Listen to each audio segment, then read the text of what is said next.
Hey everyone, it's Shakira. Welcome back to my channel, and in today's video I'm going to be using this cooker system thing. It has all these different settings and I'm going to do an in-depth review on this product soon. It was sent to me for review, but the past week or so I've just been cooking different things in this product or using this product, and so today's recipe is pretty simple. I will say that this product makes it easy to do one pot meals, which is awesome for those of you that are busy, that don't, and maybe if you live in a studio, this product would be perfect as well, like studio apartment or condo or whatever, with no cooking, with no cooktop. Sounds weird, but I've seen it before. So anyhow, I'm starting this recipe with organic ghee and organic minced garlic, and I am just going to get everything all warm and melty.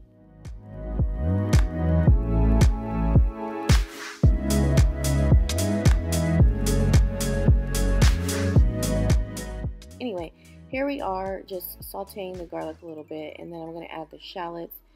And while I was doing this, I felt like it was not cooking enough, and then I thought it was too high. So you'll see me switching on the dial here a couple of times, and that right now will say that I feel that's a little bit weird sometimes, that when I need to change the setting I have to hit cancel or stop, or I feel like using that dial you should be able to dial in to where you need to go and then start from wherever you are. But anyway, now I'm just seasoning with Mrs. Dash. I'll put everything down below, but I'm using Mrs. Dash, some garlic powder, another Mrs. Dash, some liquid aminos, and at this point it was smelling really good and everything was kind of starting to get translucent.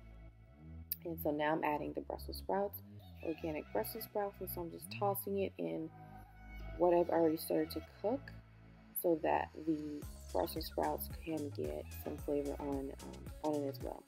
Now on this day I had no broth, so I had to put a little bit of water at the bottom of the pan because I wanted to kind of steam the Brussels sprouts so that I had sauce for the noodles that I'm going to be using later. You could also do this dish with cabbage. I think cabbage would have been better. Here I am adding more spices, garlic powder, Mrs. Dash, all that good stuff. And here's what the cooker looks like on my counter. Kind of big, kind of not feeling that, but it is what it is. So these are the noodles that I'm using. They're Kelp noodles, super low in carbs. And this is what the Brussels sprouts look like after I was done steaming them. You have to rinse those noodles, and so I put the noodles in after the Brussels sprouts were 90% done because I wanted to make sure I saturated the Kelp noodles with that juice that's at the bottom of the pot. This is what it looks like after it's been cooked for a while. I put some pepper flakes in there to make it a little more spicy, and you could totally add whatever meat you're using if you're doing keto and you're doing it with meat, but I decided to do this with just veggies and top it with some green onion, which I love. Kimchi would have been great in here as well, but I decided to skip that as well. And that's it, you guys. Thank you so much for watching, and I'll see you in the next video. Bye!